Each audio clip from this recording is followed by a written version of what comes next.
Good evening. Today is Thursday, April 2nd, 2026. I'd like to call this meeting of the Auburn City Council to order. Mr. Clerk, please call the roll. Councilor Overstreet Wilson is excused this evening, and Councilor Cuddy's just going to be a few minutes late. Councilor Diego. Here. Councilor Calarco. Here. And Mayor Genatino. Here, please stand and join us in the Pledge of Allegiance. I pledge allegiance to the flag of the United States of America and to the republic for which it stands, one nation, under God, indivisible, with liberty and justice for all. Please remain standing for a moment of silent prayer or reflection. Thank you. Please be seated. Public announcements. A few announcements this evening, Mayor. 75th annual Easter egg hunt at Hoops Park will be held this Saturday, April 4th, promptly at 10 a.m. It's an event that starts right on time and is over within a few minutes. So if you are looking to participate, 10 a.m. is the start time. On the screen, we have the announcement for the upcoming spring cleanup days down at the city transfer station. The dates are Saturday, April 18th and Saturday, May 2nd. The times are 7 a.m. to 11:30 a.m. This is the event for city residents to bring things to the transfer station for free.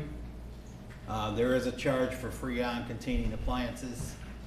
The complete list of rules is on the city's website, and we encourage everybody to check out the rules before you make your plans to come down.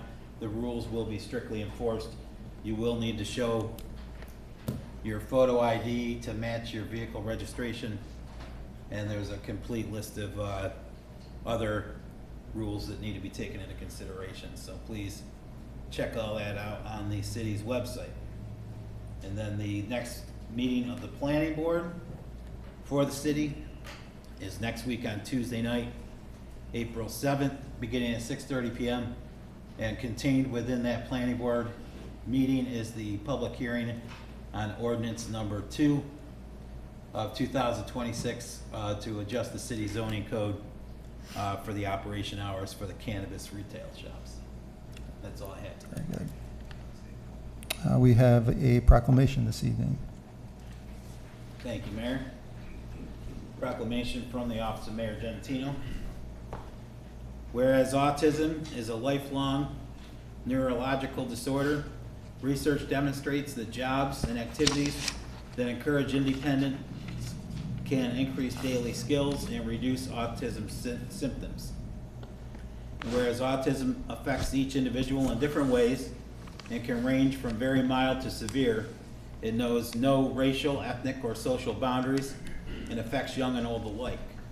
And whereas according to the CDC, approximately 1 in 31 children were diagnosed as being on the autism spectrum, boys more likely to be diagnosed than girls.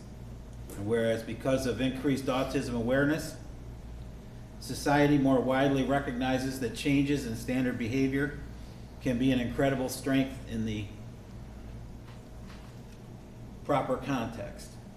Despite this growing awareness, many individuals and families still face barriers.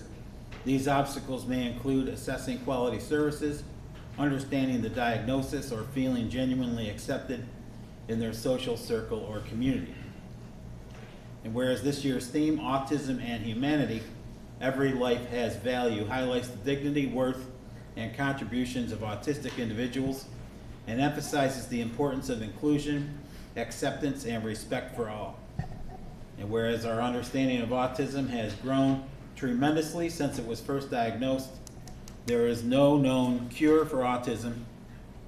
Accurate early diagnosis and the resulting appropriate education and intervention are vital in the future growth and development of the individual. And whereas there is a need for continued research into this disorder, hope currently lies in a broad spectrum of treatments and in an informed public and community committed to providing support, acceptance, and service to individuals diagnosed with autism spectrum disorders. Now therefore, James Genatino, Mayor of the City of Auburn, on behalf of the City Council and citizens of Auburn, does hereby proclaim the month of April 2026 as Autism Acceptance Month here in the city of Auburn. Thank you. Earlier this evening, I welcomed 8 families to City Hall to accept this proclamation. We've acknowledged and celebrated Autism Acceptance Month for a number of years. Starting last year, we found that it would be more conducive to them to do it in a quieter environment, so we've accommodated that. And I want to acknowledge Christina Van Ditto. She is the member of this community that continues to organize for autism awareness, and she presented each member in attendance tonight with this yellow flower, which globally recognizes, it's a globally recognized symbol for non-visible disabilities, including autism, ADHD, sensory processing disorders, and other neurodivergent conditions. So again, I want to acknowledge her for continuing to raise awareness. Move on to the city manager. I'm sorry. Approval of the meeting minutes from March 12th, 2026. Do we have a sponsor? Councilor Diego, second by Councilor Clarko. Can I make a motion, Mayor, please? Yeah. I want to make a motion to table that till next week. I think we got them mixed up a little bit. I believe you weren't here on the 5th of March, but this one says you weren't here on that meeting. I think just the heading is, I think the heading is wrong, so maybe we can just make an amendment and change it because it's got you speaking throughout the minutes, but it says you're not here. I think that was, the 5th was when you weren't here. It was a different set of meeting minutes, but we combined both of them together, so maybe we can just push it back till next week. We'll hold them then. Thank you. City manager's report. Thank you, Mayor. Wanted to direct everybody's attention to open bid opportunities on the city's website. The 2026 road improvement program is out to bid and due on April 21st. Wastewater treatment plant staff is successfully dewatering biosolids in our new facility. Startup of this process began last week. This marks a huge milestone for our project. We continue to ramp up feeding biosolids to the new digesters and are now diverting digested solids to the new facility for dewatering. Over the next 2 months, we are hopeful to relocate our entire dewatering process to the new facility. This process will reduce solids volume by nearly 40%, resulting in over $400,000 in waste disposal savings annually. Additionally, we will be planning for our dryer startup, which is currently planned for mid-May. Thank you to our operators and mechanics who are working to continually alter operations around new process startups. Last week, water treatment plant staff worked closely with our consultant GHD to test varying pump speeds and pressures produced at the lower pumping station. This work will help inform various design and construction considerations around rehabilitation and replacement of the Franklin Street transmission main and reservoir improvement project. Last week, we met with the city's wholesale water customers as it relates to progressing our contract negotiations and cost of service study within the greater Auburn water system. Our neighbors have been working closely with rate specialists over the past few months to study the towns and villages' water systems in an effort to standardize water rates across the entire system. The City of Auburn vacant rental program is now open. It has been released via email to property owners on the waiting list and is on the city's website. The city has hired Toma Development Consultants to assist the city in administering the vacant rental program. An information session was held yesterday in City Council chambers with 8 people in attendance. The first round of applications opened last week on March 26 and will close Thursday, April 9th by 4 p.m. Applications will be evaluated and scored in accordance with the criteria outlined in the program guidelines. Funding will be awarded to the highest ranking applicants. In the event that all available funds are not allocated during the initial application round, an additional application period will be opened. I wanted to close with a summary of a media release from the Auburn Police Department. On Thursday, March 26, as we were sitting in this meeting, officers of the Auburn Police Department were dispatched to the area of the Lake Ave Bridge. It was reported that a person in crisis had jumped off the Lake Ave Bridge in the water and was screaming for help. Officer Pickard and Officer Dranzak sprinted to the Owasco River, jumping down a 10-foot retaining wall. Officer Pickard took off most of his duty gear and entered the frigid water. Officer Pickard then rescued the victim and brought them to shore and was assisted by Officer Dranzak at the shoreline. The victim was then further treated by Auburn Fire Department and Auburn Community Ambulance and transported to Auburn Community Hospital for medical treatment. Thank you to our officers Pickard and Dranzak and our staff at the Fire Department and Ambulance for their efforts in this situation. In addition, the Auburn Police Department encourages anyone who is in crisis to utilize the multiple resources spelled out in the media release to assist them. Thank you, Mayor. Very good. Thank you. Any questions for Ms. Haynes? Councilor Diego? Going back to that vacant rental program there, just so you can clarify, got a bunch of questions about it this week. We have a firm that's distributing the money and going through the process. That's paid right out of the grant though, That's right? correct. It's no cost to the city. Right, the grant is $757,000. A portion of that is for the consultant. Correct. Thank you. Thank you. Awesome. Reports from members of council?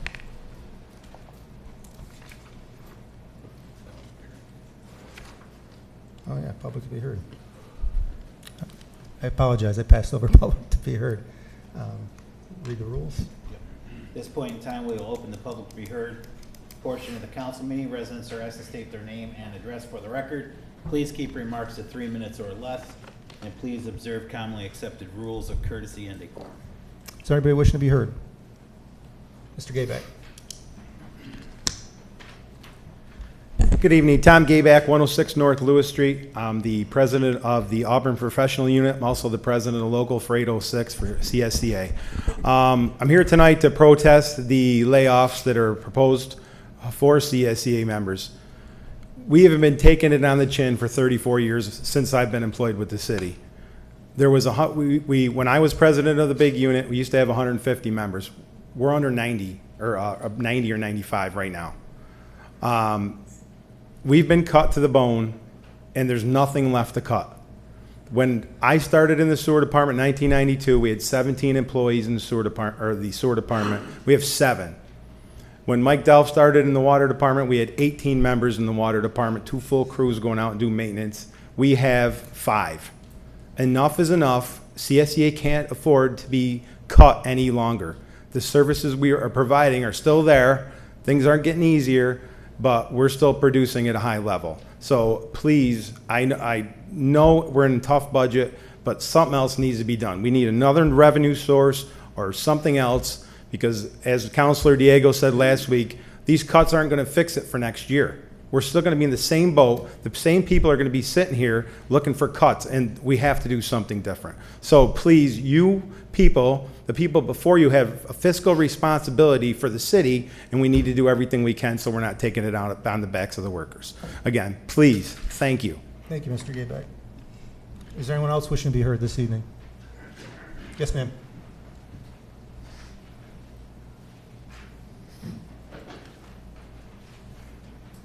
Hi, my name is Katie Hoff. I live on 30 South Lewis Street in Auburn. I'm here to talk about my concerns with having flock in our community. I just want to start by saying I do have great respect for law enforcement. My father was a firefighter, stepfather a police officer, and my husband just retired from 14 years in the military police. I value the sacrifices they make, but I'm also very concerned about hearing that flock is in our community. I've worked in tech for 10 years. I'm a UX researcher and information architect, and I also work closely with AI. I study how it can be used and also help to integrate it into our digital products at my company. My job is finding patterns in large amounts of data, which I think gives me a strong perspective on what AI could do with our community's data. Although Flock may be sold as helpful license plate trackers, their terms of service and patents suggest much more with the potential to grow. AI can track things like faces, identity, and voice, and derive patterns of behavior. This is setting up the infrastructure for something harmful and Orwellian, even if the use right now is quite simple.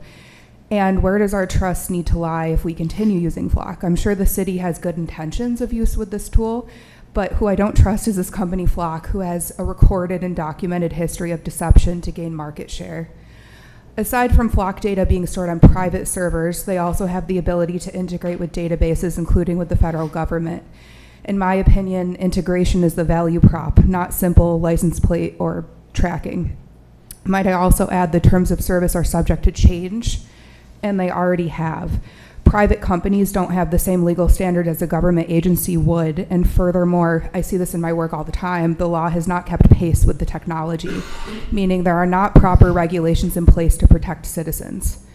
Flock is also tracking everyday civilians by default, not just by suspicion, which to me is a violation of the Fourth Amendment. Not only this, the company integrates with Palantir, founded by Peter Thiel, a major investor in Flock who openly believes in technocracy and mass global surveillance.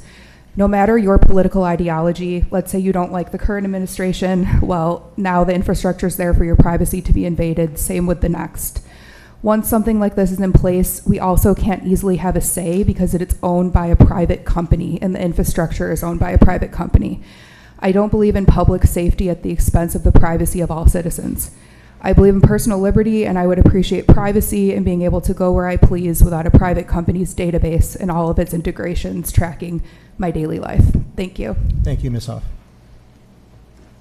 Is there anyone else wishing to be heard this evening? Mr. Udall.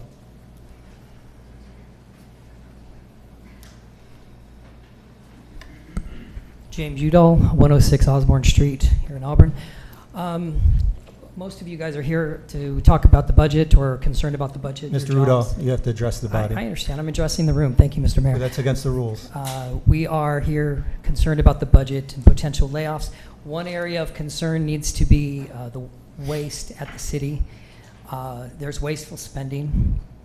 Several weeks ago, the treasurer, Mr. Gauthier, got up and talked about how the city of Auburn backstops the unpaid tax for the school and for the county, and that approximately $1.1 million will be paid out of the general fund to backstop those agencies. So those agencies will get made whole.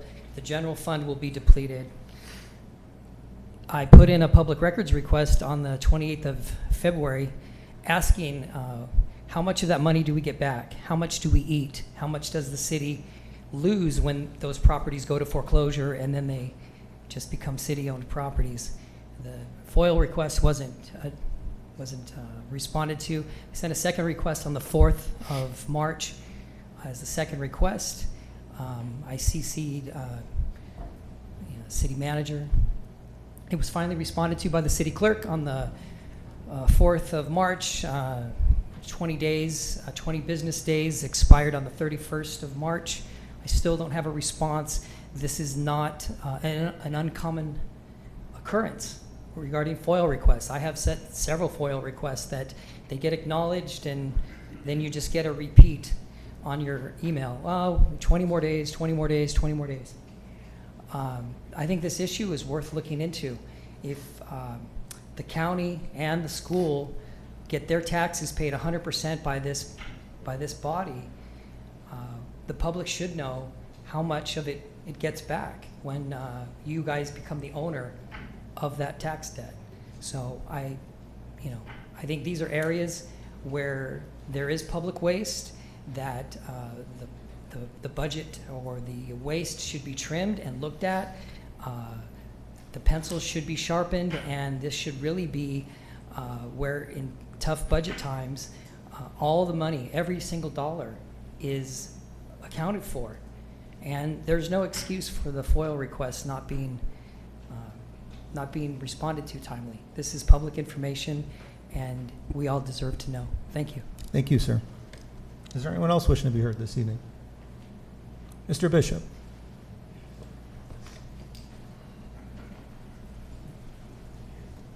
Hello, my name is Andrew Bishop.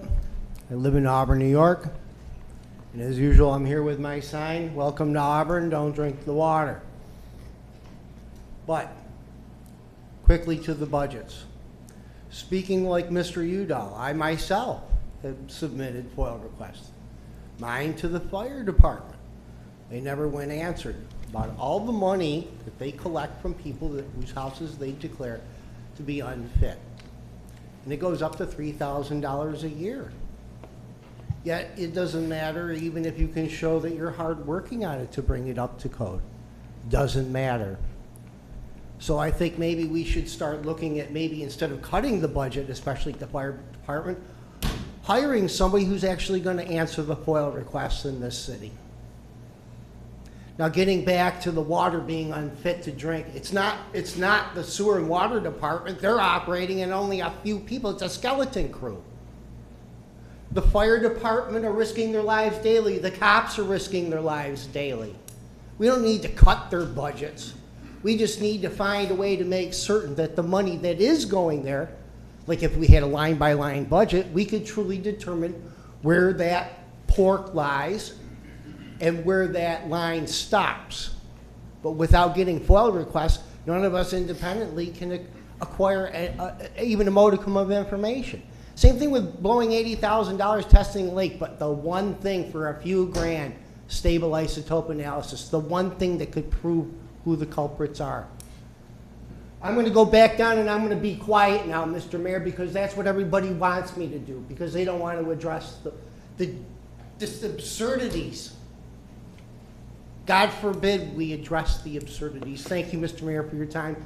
Members of the City Council, members of the public here, and the hardworking people of Auburn that keep us functioning. God bless and amen. Thank you, Mr. Bishop. Is there anyone else wishing to be heard this evening? All right, we'll close the public to be heard. First resolution for this evening, financial resolution number 29 of 2025. I'm sorry, 2025-26, authorizing various budget transfers. Do we have a sponsor? Councilor Clarko, second by Councilor Cuddy. Financial Resolution 29 of 2026, whereas the City of Auburn staff is requesting various operating budget transfers for the 2025-26 fiscal year, as outlined in the attachment A. Whereas the City of Auburn staff is recommending budget adjustments for the general fund and solid waste fund. Now therefore be it resolved, the City Council of the City of Auburn does hereby authorize the transfers in the attachment for the 2025-26 fiscal year, and the resolution will take effect immediately. Any questions or discussion from the council? Councilor Diego?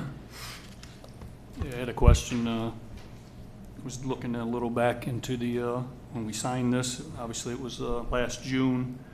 We signed a contract, 3 years, $612,500 for 3 years in a row. It was the low bid that came in. I'm trying to figure out, looking at the numbers that were presented today, we're going to transfer $50,000 to cover the rest of the budget. I'm trying to figure out where the shortfall is. If we, I know it says that they're estimating $10,000 to $12,000, you know, for the disposal. That comes out to about $11,778 each time, and that's what we should have budgeted. I mean, if we signed a contract at $612,500, we knew what it was going to be for 3 years. I'm trying to figure out where the $50,000 wasn't added in, or did we go over on the weight, or something changed from this contract from what we signed last June? Because, you know, obviously with the financial state of the city, $50,000 is a lot of money that I want to make sure it was actually in the budget last year. Ms. Leeson?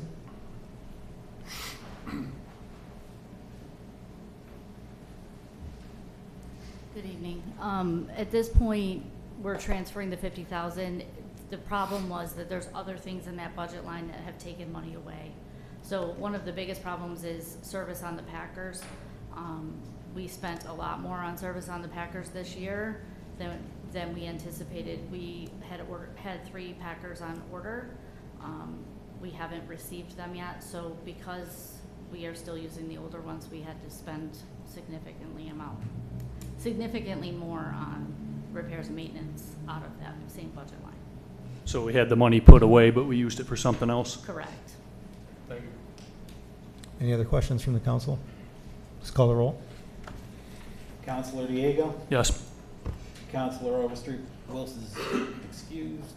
Councilor Cuddy? Yes. Councilor Calarco? Aye. Mayor Genatino? Aye. Carried. Award resolution number 30 of 2026, awarding a bid for the 2026 city sidewalk program. Do we have a sponsor? Councilor Clarko, seconded by Councilor Cuddy.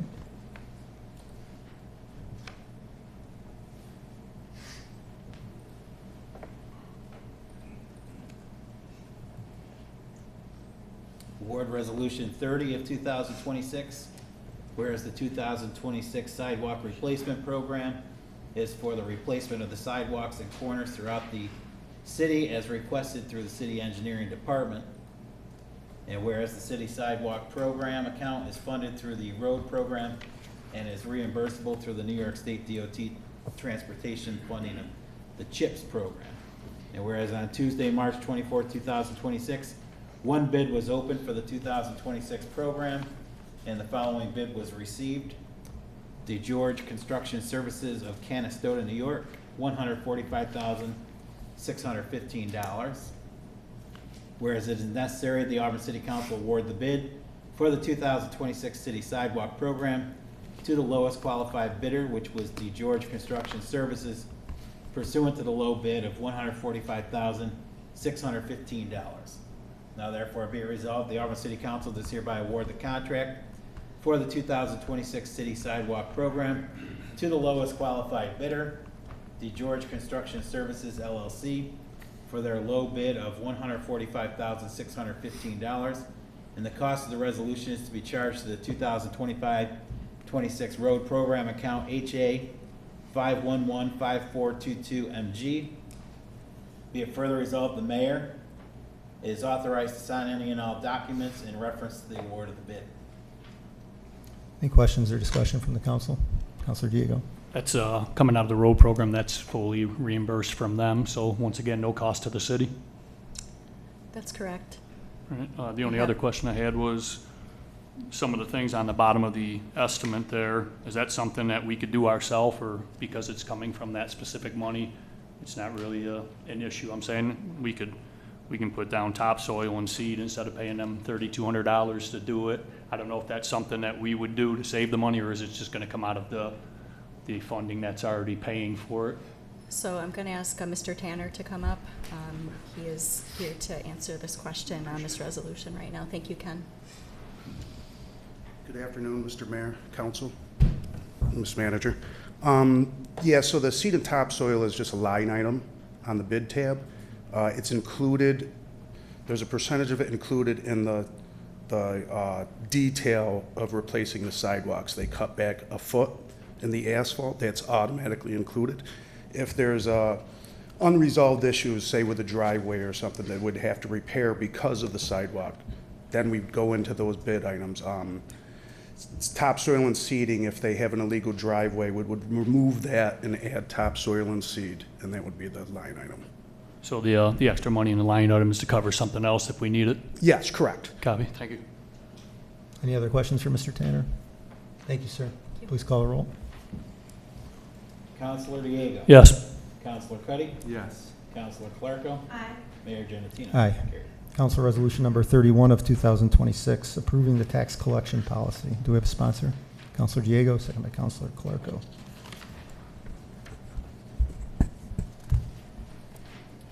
Council Resolution 31 of 2026, whereas the City of Auburn has a desire to adopt a formal policy for tax collection and foreclosure, and whereas the City of Auburn has developed a written policy in accordance with the city charter for review and adoption by the Auburn City Council.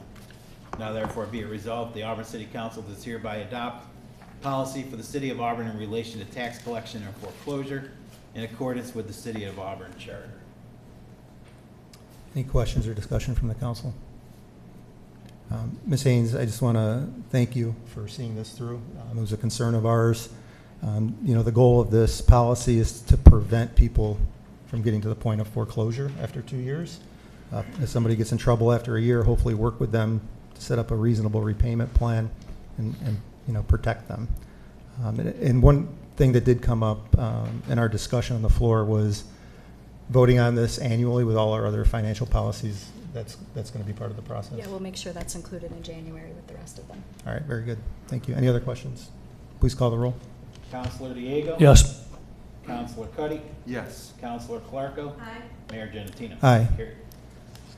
All right, we have 4 budget presentations this evening. We're going to get started with Mayor, City Council, and Office of the City Clerk. As City Clerk, Mr. Mason will be presenting tonight. Thank you.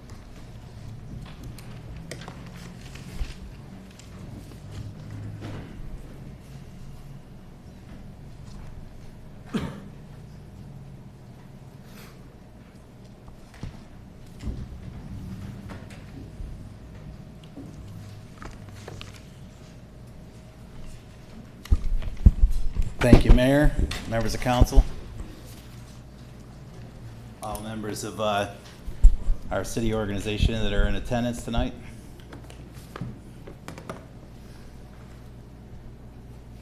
I'm going to start off with a quick overview of the process that we're really kind of just getting started with.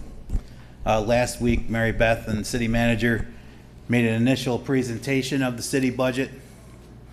That got things started. The month of April is dedicated to department presentations. So tonight's the first night of 4 nights in a row that we will look at all of the department budget presentations. On the city's budget page, which is auburnny.gov/budget, the web page that we have dedicated to this year's budget, the presentations that are given tonight, as well as the budget summaries and the budget details, are loaded up onto the auburnny.gov/budget page. So everything that the council receives, the public also receives, and you can find it. We'll post those on Thursday afternoons as they become available for the evening meeting. The left side outlines the schedule for all the department heads, or for all the department presentations. The right side of the screen up there talks about the schedule for the month of May. One thing that we've added into the schedule is the potential for the consideration of the local law for the increase over the state tax cap. This is something we did last year during the month of May as well. It's not to say for certain that the council is going to decide to do it, but we've added it to the schedule because if the tax cap is going to be exceeded, it does require that the council adopt a local law. So we'll do a first reading of that local law on May 7th. At the same time, that night, the council will give some feedback to the manager. The next week, on May 14th, the manager will be back with an update on the budget. The following week, on the 21st, the council will have some other input for the manager based on the revisions that have been made. The public hearing for the budget and for the local law will be held on Thursday, May 28th. And if the council so desires, it will take action consideration on the adoption or not adopting the local law on May 28th as well. And then the budget is currently scheduled for a final adoption on June 4th. So we're kind of just at the beginning of taking a good close look at everything that there is within these department presentations in the overall city budget. Does anybody have any questions on that process before I move on here? So as city clerk, I was given this year a list of just over $1 million worth of budgets. The Office of Mayor and Council's budget, the Office of City Clerk's budget, which is my own department's budget, the Civil Service Commission's budget, and then several miscellaneous project budgets that we have in that deal really with a lot of the community organizations that we work with. We were all tasked as department heads to come up with 8% reduction plans and 11% reduction plans. The entire list is up there. I'm going to be breaking that list out, and we'll walk through in the subsequent slides here. But an 8% reduction would be 81,000 out of that million. An 11% reduction would be 111,000 out of that million. We're going to start with the mayor and council's budget. So there's been a reduction in this budget of $26,000. It's a relatively small budget of $176,000. The salary line includes the assistant to the mayor and council full-time position, and the mayor and the 4 members of council are part-time positions. Now, for decades, for years, pretty much going back to, I know it's going back to at least the 90s because I was here as a member of city council in the 90s. City councilors have the ability to receive city funded health insurance, employee health insurance. Nobody on this current city council takes health insurance. It's kind of one of those things that in recent years we haven't had a lot of members. However, we do budget the what is currently a $4,000 buyout. So if the counselor doesn't take the health insurance, they get the buyout. So what we're doing is we're going to take the opportunity during this budget cycle just to eliminate the practice of providing health insurance to city councilors. It's just something that's happened for decades. It goes all the way back to the years when health insurance really didn't cost a lot of money. But in today's world, with the high cost of the health insurance plans, we're going to take the opportunity to eliminate it completely. So the $20,000 will be taken out of the budget and we'll do some type of a resolution between now and June that officially formalizes the fact that the counselors would receive just a stipend, no longer eligible for employee health insurance. We've also reduced the 440 budget, which is a budget that we just use for the different supplies that come out of a city council. There is money that's left in there. We do things like purchase the key to the cities, different ceremonial things that'll come up, the production of the proclamations, things like that. Not a lot of money there, but we did reduce that budget by $2,500. But we left about, I think it's going to be about $3,000 that gets left in that budget. And then the any reimbursements for mobile phones is taken out of the budget as well. So the combination of all those reductions adds up to just about $26,000 out of the mayor and council's budget. Any questions on the mayor and council before we head on? Any questions, council? Next, we'll do the clerk's office. In the clerk's office is myself as the city clerk, and I have a deputy clerk and one senior clerk in the office. It's just the three of us that make up the office. The list of things that we do is listed out there. Vital statistics for the city of Auburn and for all former Auburnians and future Auburnians that are born. The city clerk's office here is the registrar and vital statistics office, and that makes up probably about 75% of the activity that happens in the clerk's office on a day in and day out basis. It's amazing every day that the mail comes in. There's requests from all over the country, all over the world. People looking for their vital statistics. Our deputy clerk, who's the registrar, and our senior clerk in the office, who's the sub-registrar, they do a great job with keeping up on that. We also, that includes birth certificates, death certificates, and marriage licenses. We also are the dog licensing office, and we work daily with the dog control officer. Between the dog control officer and our public safety, sometimes when there's dog bites and things like that, APD is involved as well. Sometimes the fire department gets involved with those things. Depends on what the situations are, but that's a big part of the daily and weekly activity at the clerk's office. We're also the records management for the entire organization. I'm the record keeper for the mayor and council. The upstairs attic of this building is full of records for the city organization. Payroll records have to be pretty much kept permanently. Some things are permanent, some things are on the records retention schedule. The senior clerk in the office kind of takes care of organizing the attic, and she does an amazing job, but that impacts the entire organization, not just the clerk's office. We do soul cemetery records. We do the accessible parking permits, not just for the city, but for some of the outside towns as well are assigned to come here for those. They're free permits issued by the state of New York. We do the licensing. There's really no more bingos in town, but there is the games of chance that are out there at the various clubs. Those get licensed here. They have to be licensed annually. It's a state law. They get licensed at the clerk's office. A lot of miscellaneous permits that come out of the clerk's office are basically the clerk's office is used to facilitate a lot of those permits throughout the organization. We also are the collection part of the fire department's fire inspection program. Myself, the clerk, I do civil marriage ceremonies, and we do the licensing.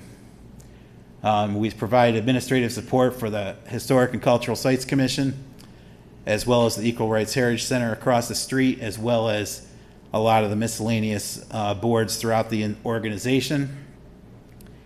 And then we take care of public relations. I'm technically like kind of the administrator for the city's website. We're in the process of overhauling the website for technical reasons. The platform that we're currently on no longer works with the internet as of December 31st of this year, so we're pushing that new website will be out by the end of the month. But social media pages, as well as different public relations, public press releases, media releases, public service announcements, that's all comes out of the clerk's office. And we support all our departments with any requests they have for assistance with that. So we'll take a look at the budget. I've already talked about the staffing. So the way that Mary Beth, Lisa, and our comptroller put these reports out was the list that I showed you earlier was given to me, and we made those reductions, and then a couple of things on the detail and summary reports that the comptroller put out have already been changed. So on the 440 services line, that line has already been reduced in the summary and detail budget by $12,000. And then the 409 line, which is the software expense, for the last couple of budget cycles, those software expenses were put over into the centralized IT department, but now they're coming back to the various departments. So the 409 line again shows up in the city clerk's budget, and some of those expenses were in the 440 line. We've kind of sorted some things out, but there's the most significant reduction on this page was for the reduction in the 440 line, which I already mentioned. I will just point out, and I'm more than willing to be part of everything that's going to happen here. The management team has been budgeted at 0 increases. We're well aware of that, and that's included in this budget. No increase for the position of city clerk. And then I am proactively moving my health insurance up to 25%, paid, contribution towards the health insurance, and that's reflected on this sheet as well. Those things are decided contractually. So a closer look at the software line. What you're going to see is 3 out of the 5 things in this line are for the benefit of the entire organization. It's where we take the website expense. It's where we take the general code out of.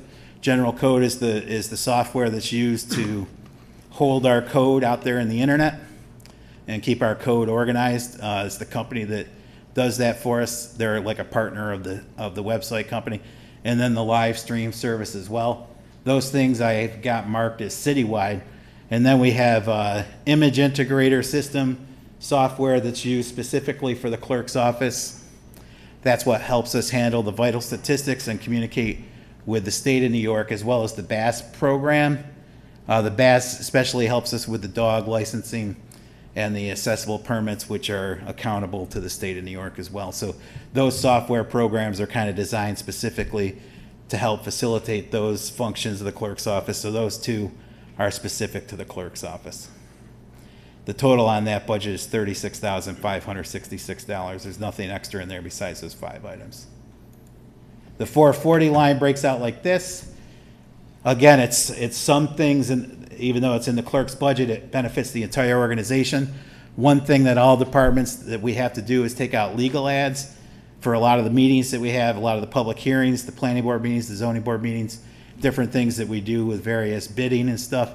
That comes out of this 440 line in the clerk's office. Everybody kind of orders it up. Our paper of record is the citizen. When those legal ads are placed, they send the invoices down to myself and a deputy clerk in the clerk's office for processing. Updates to the city code. So the way that the general code works is the annual agreement to use general code is put into the 409 line, but any updates that we do to the general code, to the city code, there's an invoice that comes along from the general code company that comes out of 440 line. So depending on how much, if we don't do anything to the city code every year, we don't have to spend anything on the updates. But if we were to pass several ordinances throughout the year, there would be updates to the code and invoices that come along every time we update the code.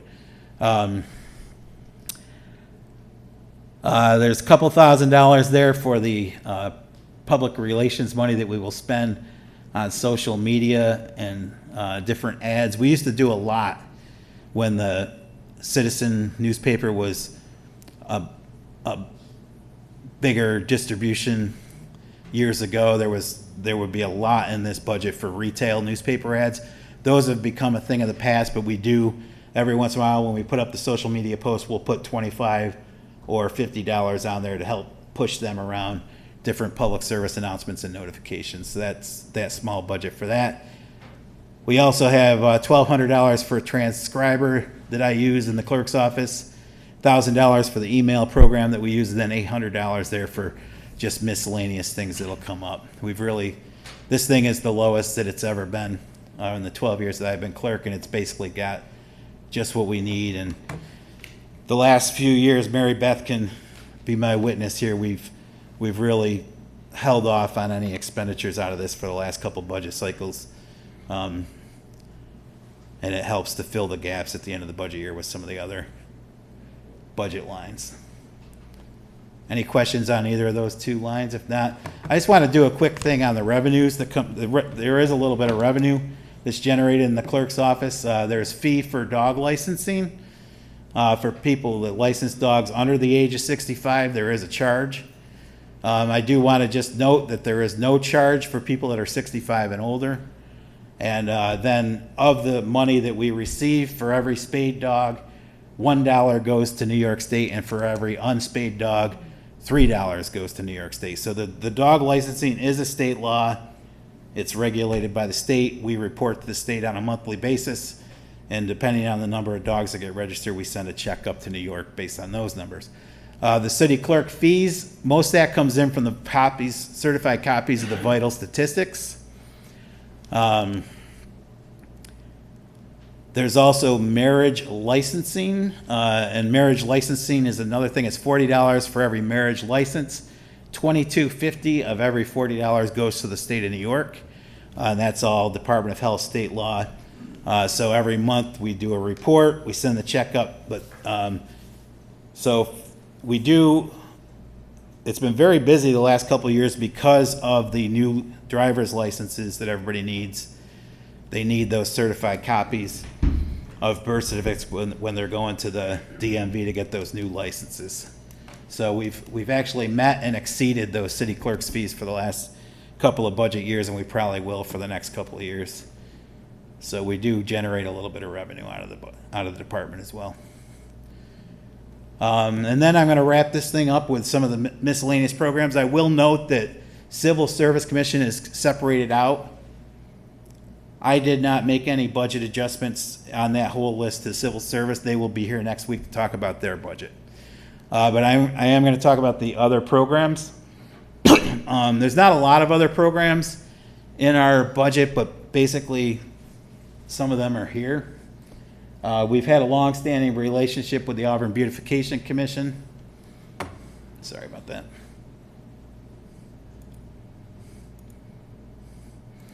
And basically, in the 11% version of the budget, we will be zeroing out the $5,000 contribution that we make to the Auburn Beautification Commission. The downtown bid maintenance contract, for many years we've had a separate maintenance contract with downtown bid. That is currently, in the last few years, has been a $55,000 budget. We're eliminating that contract. So that'll be zero. Mike Talbot, Brian Rhodes, and myself have met with bid. We've put together a plan for how we'll handle all that stuff in the future. City will start to take care of some stuff in other ways. The bid will continue to do some of it, but we will be eliminating that bid maintenance contract. The dog contract is going to stay in place. However, out of that budget line, we also have made in recent years a $5,000 contribution to the TNR CAT program. The TNR CAT money is being taken out of the budget, but the dog contract remains in place and is, again, regulated by state law and is something that we have to have, and it includes the kenneling of the dogs as well. And then the Equal Rights Heritage Center.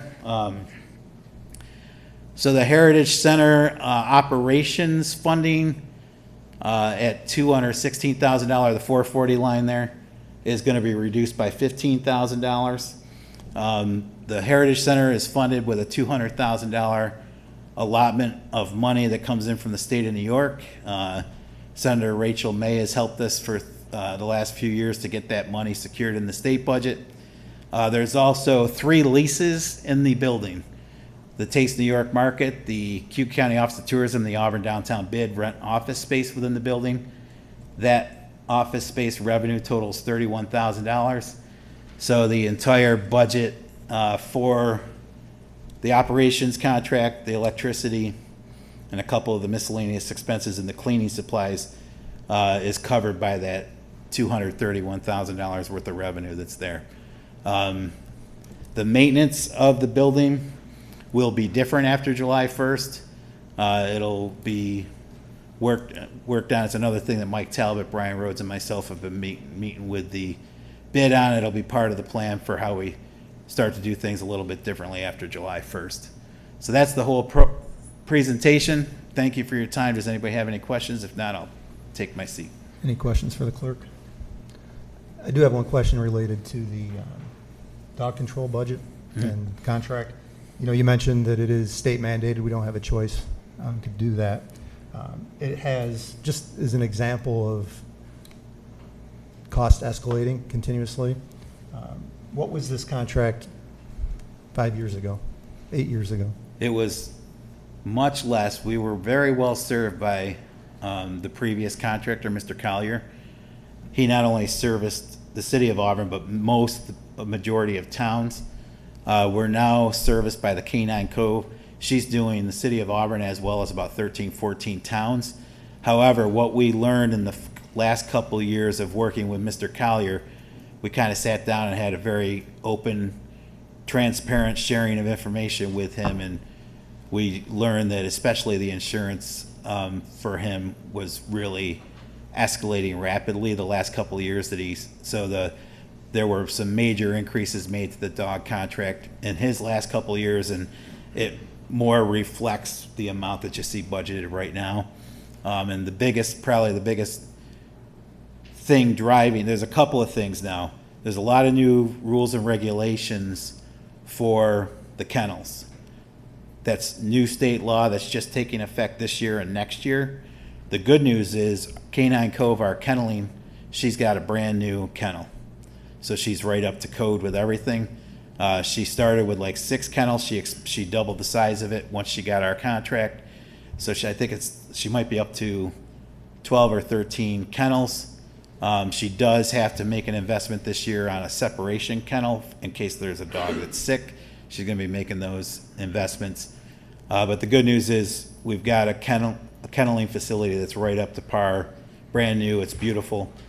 And it meets all those new state regulations. So there's a big investment there. You know, I can't imagine the city doing this on our own. It's definitely more of a regional thing. What has happened is she has us in about 14 towns now, and it services that range of geographical area very well. And she's doing an excellent job. We're coming up on the 1-year anniversary of that contract, so it's been great so far.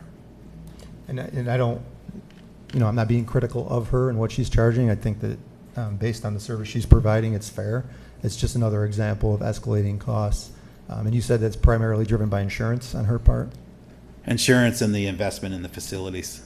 Okay, Yeah. Thank you. Any other questions for the clerk? Thank you. Up next, we have City Manager, Ms. Haynes.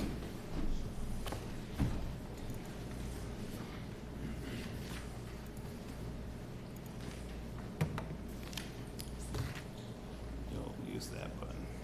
Use the button. Thank you.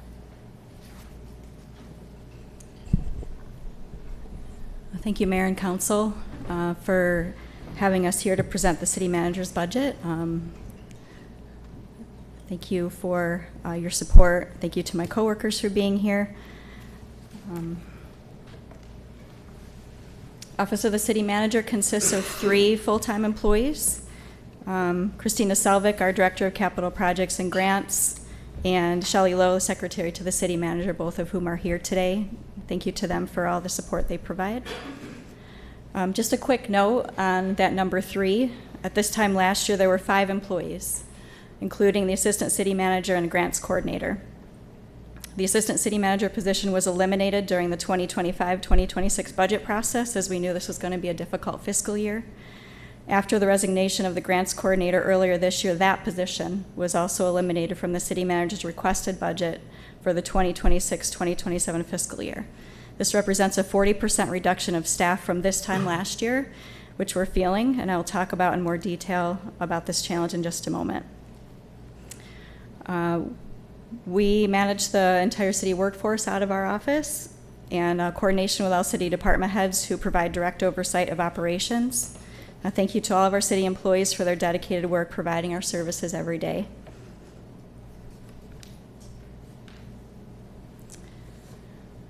We also field a lot of phone calls, dozens per week, from city businesses and residents talking about complaints, disputes, resolutions. I know the mayor's office receives multiple calls as well.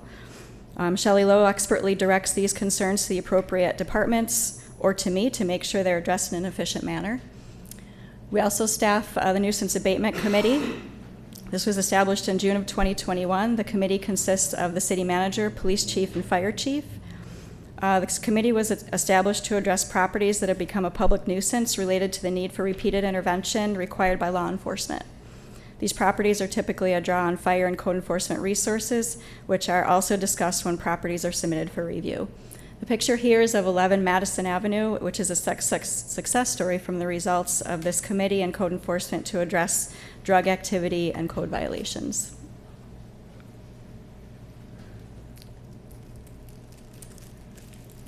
We also, and when I say we, I mean Shelley, prepares and publishes the weekly city council agendas. We provide communication to city councilors, direct the annual city budget process, employee hiring, promotions, recognition, and retirements, and also manage citywide insurance policies for property and fleet vehicles. Out of the city manager's office, we do annual capital planning, and this is Christina Selvik as our director of capital projects and grants. She was here last week at the city council meeting presenting the 2026 to 2030 capital improvement plan. The CIP is a multi-year financial plan that lists the physical assets and needs of the city, inventories and analyzes existing conditions, and determines priorities for new amenities than needed. Capital needs outlined by departments for the upcoming fiscal year total $42.8 million. The CIP will be on the city council agenda next week for consideration. Christina provides project and grant management assistance to all city departments with the current project portfolio at $160 million and a grant portfolio at $77 million. A few examples of project and grant management include the following: the wastewater treatment plant biosolids project, water treatment plant improvements, lead service line inventory, Auburn Police Department and Auburn Fire Department CREST grants for vehicles, Auburn Police Department Give and Strive programs, Auburn Police Department body-worn cameras, Bridge NY funding for the Lake F Bridge, and Restore New York grant, which is an $8.5 million grant that Christina secured toward the redevelopment of the former Bombardier facility. Overseeing such a wide variety of funding for such a diverse list of projects takes an incredible amount of experience, expertise, and time for both project management and compliance with all the requirements for the various funding sources.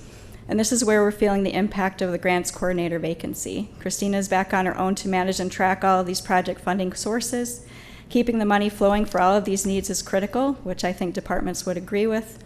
Our ability to do that for our existing projects, let alone apply for new funding sources, is significantly impacted.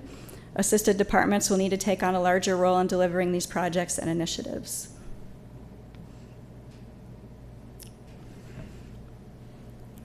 We presented last week that each department was going to provide 3 scenarios for the council's consideration. The first scenario is full budget request. At the moment, we are not budgeting for the grants coordinator vacancy, as I mentioned, so this represents an almost 17% decrease in salaries from last year. As the city clerk mentioned, in his department, these salaries are also budgeted at 0% increases. Just a quick note on salaries from 2024 to 2025. That number was at $559,233, so the current salaries line represents a 55% decrease from the 2024-2025 salary line, again, where we were about a year ago. This was a decrease from 5 positions to 3 positions from this time last year. The only other small items in our operating budget have been reduced by 75%. You'll see in department budgets that fringe benefits have been added back into department budgets, so you can see those by department instead of in a lump sum as they have been.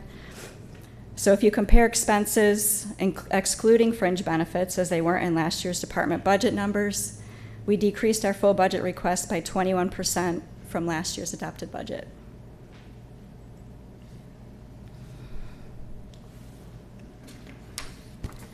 Scenario 2, I had to take my own direction and provide an 11% reduction. So just a quick note again, we already provided a 21% reduction. At 11%, that's a 32% reduction in our budget in this 11% scenario. The only place to get more than $62,000 in savings is to reduce one position to 75%. We would also need to reduce fringe benefits costs, operating expenses, and eliminate our travel and training. In the 8% reduction scenario, again, that's on top of 21%, so this would be a 29% reduction from last year's budget. The only place to get more than $48,000 in savings is to reduce one position to 80%. We would also reduce fringe benefits, operating expenses, and eliminate travel and training. So I want to talk just for a moment about the impact of both of these scenarios. I previously mentioned all of the work of the department. In either scenario, responses to the public and departments would be delayed and not as efficiently resolved. I rely heavily on this position to handle these items. If I need to address a large number of items directly, that will take me away from other work that needs to happen. We're already struggling with office coverage with many meetings in our calendar, so office closure would be more frequent. I'm not showing this in an attempt to overstate the impacts of these scenarios, just to be clear about what our services would look like in each of these scenarios. I understand the critical budget situation we're in and the difficult decisions that we need to make together. And we will, of course, continue to do our best work with the resources that we have. And that's it. Small department. Happy to answer any questions. Any questions for Ms. Haynes? Thank you. Thank you.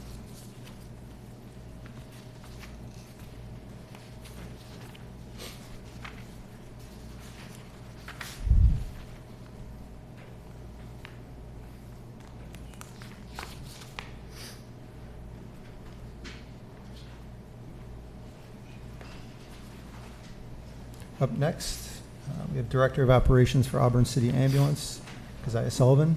Welcome. Hello.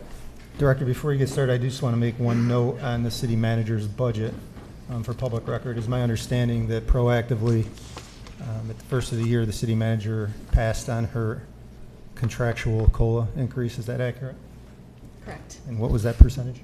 2%. Thank you. Proceed. Thank you. Good evening, Mayor and Council. Thank you for the opportunity to present the ambulance budget. This is the leadership structure of our organization. I manage the general operations of the department. I also have 4 lead paramedics who supervise the crews assigned to each of the 4 quadrants of the schedule.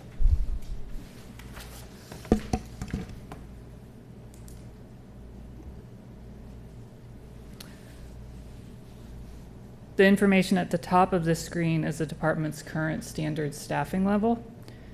It is obtained by using a combination of full-time and part-time personnel. The information at the bottom of the screen is our current minimum staffing level. We currently will offer and authorize overtime pay if we fall below the minimum staffing numbers due to sick leave or vacation time use.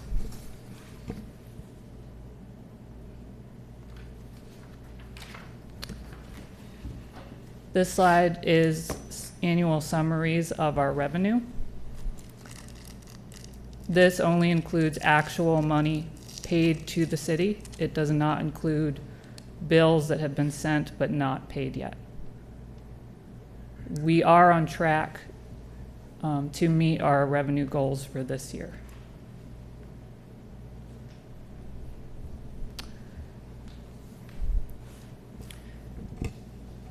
As we move into the expense part of the presentation, I want to note that departments were asked to present 3 different budget scenarios. I am presenting the least expensive option in detail, and then I will summarize the other two options at the end of the presentation.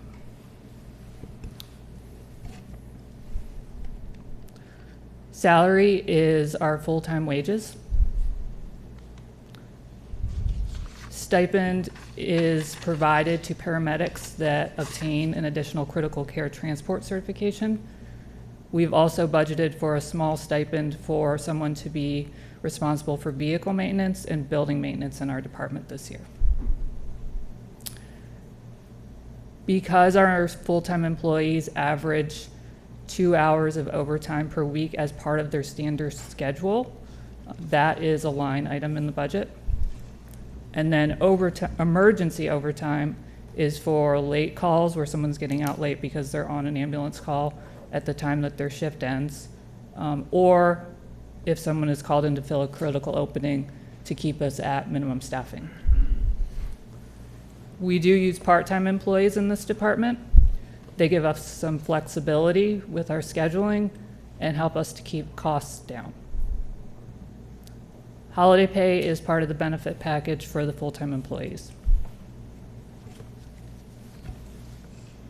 I'm going to keep doing that. We've cut most of our equipment and training budget. We do still have some funding on the training and education line. This is primarily for mandatory regional or state education requirements. And there's also some money in there for contractually required reimbursement of paramedic tuition.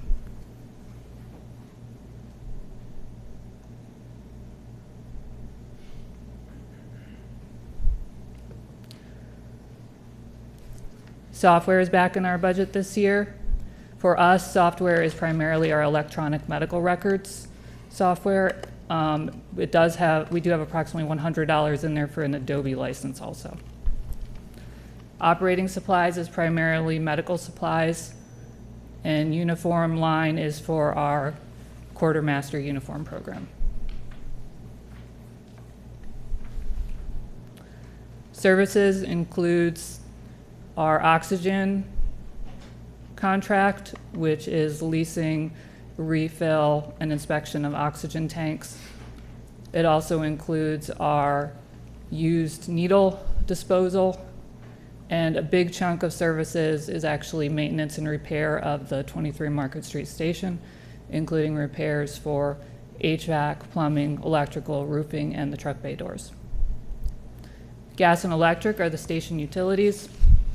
And other utilities is the AT&T and Verizon charges for our hospital transfer cell phone line service, the dispatch and charting tablets in the ambulances, and the modems that are connected to the cardiac monitors.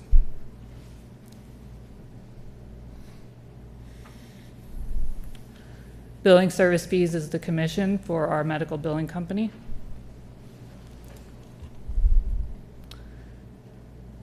Fuel is diesel and gas for the ambulances. Vehicle maintenance is vehicle maintenance for the ambulances. This year, fringe benefits are back in our budgets, so this is our presented preliminary budget for that.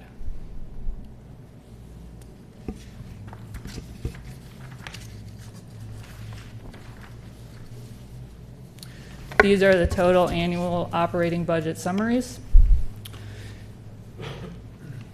The total budget number is higher this year than last year because those fringe benefits are included in it. Going into this season, departments were instructed to present 3 separate budget scenarios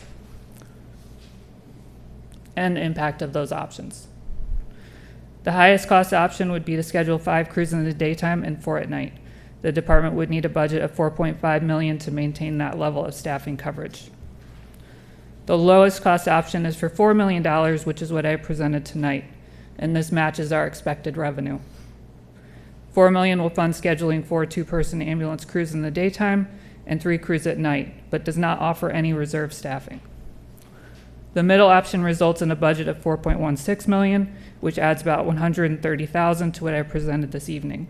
This additional $130,000 would be used for reserve staffing to cover some openings when an employee is using sick leave or vacation time.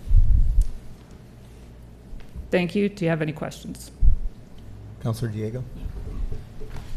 Thanks, because I was looking at the revenue page, and that was obviously for the first 8 months, showing that 2.68 million, give or take, so it comes out to about $335,000 a month. That's how we came up with the $4,080,000. Basically, if I'm reading this correctly, from what you've presented, we're going to come in budget neutral from here on out if the revenue comes in as you're projecting it. I wouldn't use the term budget neutral personally. We try to operate as efficiently as we can, but there are some aspects of operations that are difficult to put a number on. For example, there are things like IT services that the city staff help us with, and I don't have a dollar figure for that.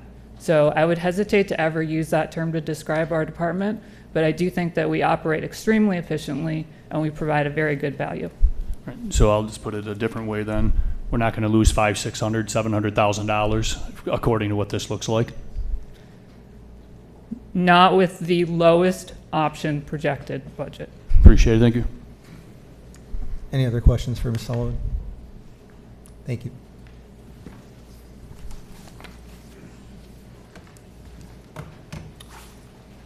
Next, we have Chief Fritz from Auburn Fire Department.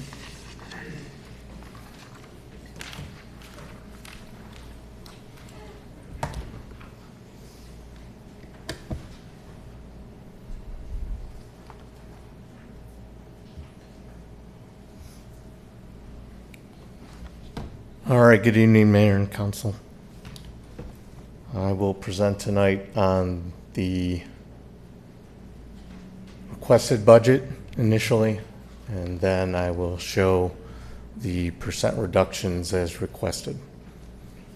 So we'll start with a quick, maybe, overview.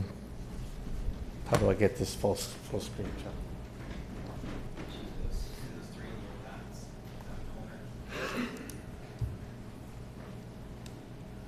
Full screen.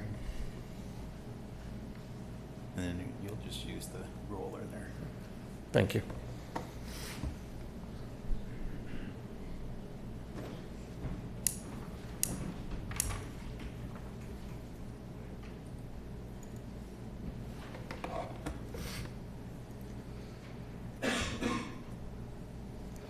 All right, this is the mission statement to the Auburn Fire Department. It is lengthy, so I will summarize it for you. Basically, the department strives to provide the best possible service to the citizens who live, work, and travel through the city of Auburn through fire suppression, emergency medical services, technical rescue, hazardous materials, fire prevention, and fire inspection services. This is what the department's staffing currently looks at to date. There's a total of 73 people within the Auburn Fire Department. 72 of them are uniformed personnel. That takes into account the 4 vacancies that were not filled. So there's fire chief, that's me. There's 4 assistant chiefs. Each one of those assistant chiefs is assigned to a platoon. There are 5 captains, 1 captain assigned to each platoon, 1 captain is assigned to the fire inspector's office. There are 13 fire lieutenants. 12 of them are on the line, meaning they are on a piece of fire apparatus. One of them is a staff member who is the training officer for the fire department.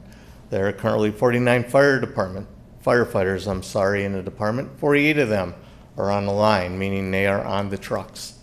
One of them is assigned to the fire inspector's office. So out of 72 uniformed personnel, 68 of them are on the trucks, responding to emergency calls on a daily basis as needed. And the one non-uniformed member is our administrative secretary. Yeah. Just use the roller, Chief. Is our administrative assistant who keeps us all in line, which is definitely a full-time job. This just breaks down the difference between day staff as I mentioned, and line staff. And again, line staff are the members assigned to the responding fire trucks and fire engines. 17 personnel are assigned to each platoon. That is down 1 per shift due to the vacancies, which causes an increase in overtime. Fire department currently operates out of 2 stations. The main station is located at 31 Seminary Street. That's the headquarters station. Out of that station operates 2 engine companies, truck company, the command officer, the training officer, and the fire inspection bureau. And that is where my office and the administrative assistant office is located. Second station is Station 3. That's located at 296 Clark Street. And that houses an in-service engine company and a spare engine at that location. The vehicle has 5 fire engines, more commonly known as pumpers. It has 2 fire trucks, commonly known as aerials. It has 1 heavy-duty rescue truck, which is equipped with hazardous materials, confined space, water rescue, ice rescue, trench rescue, all the tech rescue equipment. It has Jaws of Life, 2 hydraulic sets to extricate people out of vehicles, has vehicle stabilization systems on it. It's affectionately called the toolbox. We just took delivery of 1 light rescue vehicle, which is still in the process of being put into service, but that will be utilized for less priority calls to reduce the wear and tear on the bigger trucks. We have 1 technical rescue trailer. What that carries in it is additional equipment. We just can't fit all the equipment we need to handle the specialized incidents that come in on the rescue truck. So we have a technical rescue trailer that's owned by the city, and it has additional equipment in there for water rescue, ice rescue, trench rescue, confined space rescue. We have 1 incident command vehicle. That's Tahoe. The duty chief drives that. And we have 5 administration vehicles to include the 1 I drive. The other vehicles are utilized by the training officer, the fire inspectors who are normally doing fire inspections separately to increase the productivity of that office. And we have 1 truck that's larger that is designed to pull the trailers. We also have swiftwater rescue boats, county owned, but deployed by us. And we also have the county's hazmat trailer, county owned, but deployed by us at our main station. All right, so fire suppression, that's our primary mission, okay? On a first alarm assignment for a structure fire in the city of Auburn, you get 3 engine companies, 1 truck company, and duty chief. That's a total of 14 people. If the incident commander gets on the scene and determines that all resources on the scene are committed, he will strike what's called a greater alarm. That is normally the shift that is on second alarm. That would be the shift of firefighters that are on their first and second days off. Okay? If the situation is such that he needs additional personnel, he'll strike a 3rd alarm. That brings in the firefighters that are on their 3rd and 4th day off. If things aren't going well and he strikes a 4th alarm, that is all city firefighters are to report. We go on motor vehicle accidents. That footprint is an engine company due to fire hazards, truck company due to the extrication equipment, and the command officer. So it's an engine, truck, and the duty chief. As I said, we have the hazardous material trailer at our Station 1. The Auburn Fire Department hazmat team is the Q County hazmat team. We respond to all hazardous material incidents in the county, and we work as part of a regional hazmat team with Cortland County and Tompkins County, and we could be deployed there as well, and they could come in and help us. Out of the 72 uniformed members currently on staff, 44 of them are on the hazmat team. Tactical rescue. We provide a confined space rescue team for several industries in the city.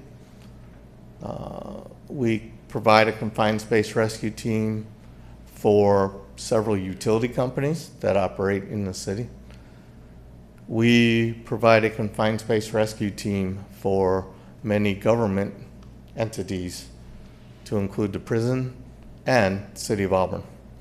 So what that means is, if one of these entities need to enter a confined space, they make a telephone call to 911.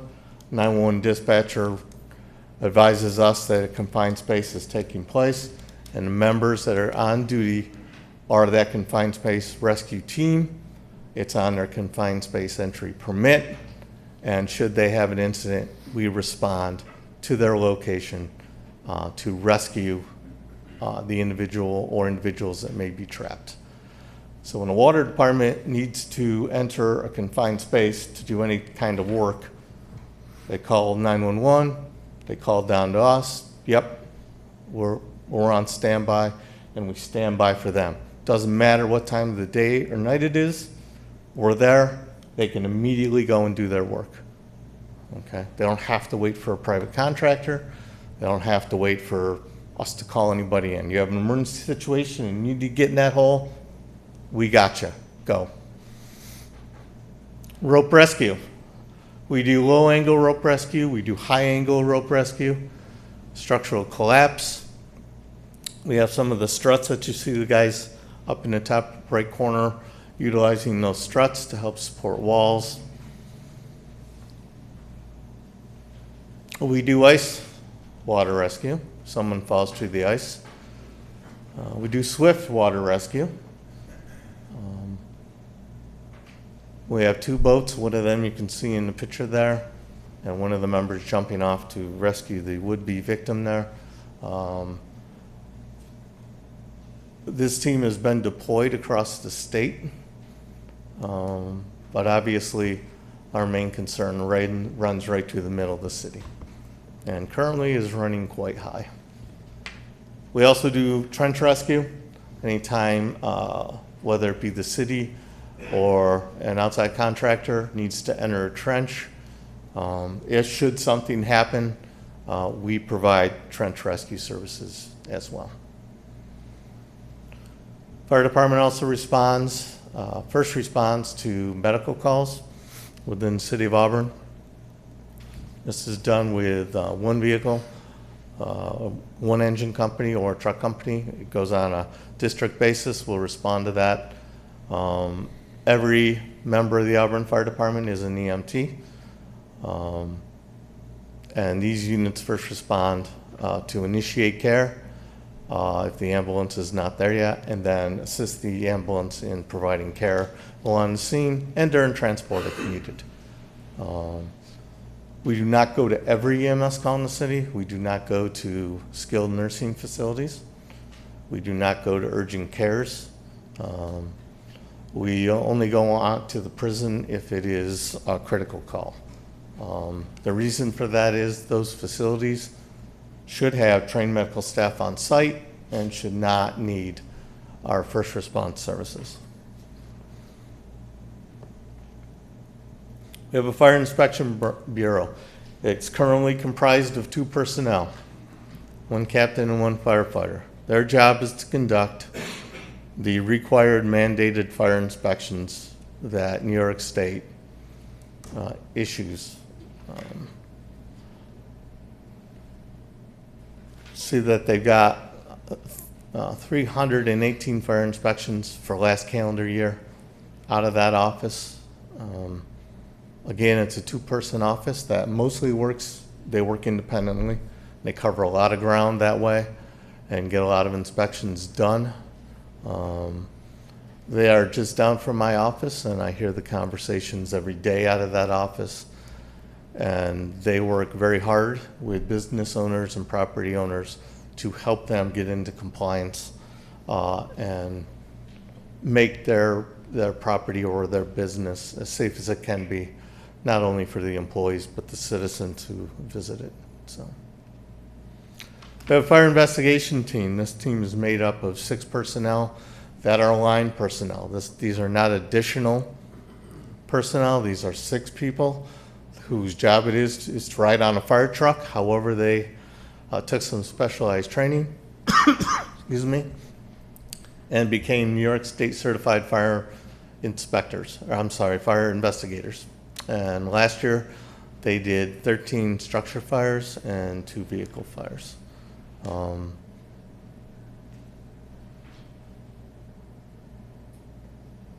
Fire prevention.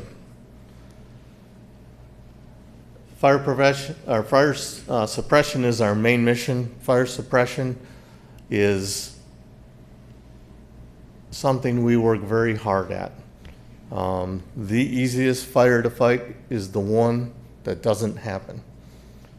And so the fire department puts an emphasis on fire prevention. We have 4 personnel, again, line personnel, trained as fire and life safety educators.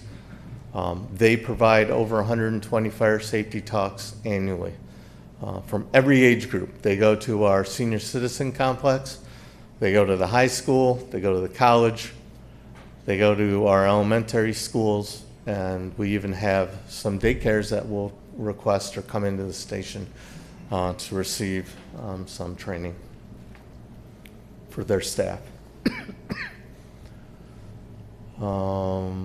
So classroom in an elementary school, up in the top right is career day for junior high students. Got to spend a day with the firefighters. And the lower right is last year's summer rec program, which keeps getting bigger and bigger.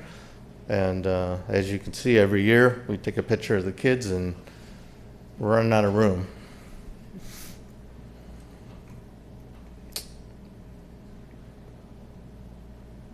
We have a juvenile fire starter program. It's comprised of currently 2 members that are certified to speak to juveniles who have set fires. We are the only agency in the county that provides this service, and we get referrals from sheriff's departments, state police, APD, all the schools in the county if they run across a juvenile who is showing signs of fire play.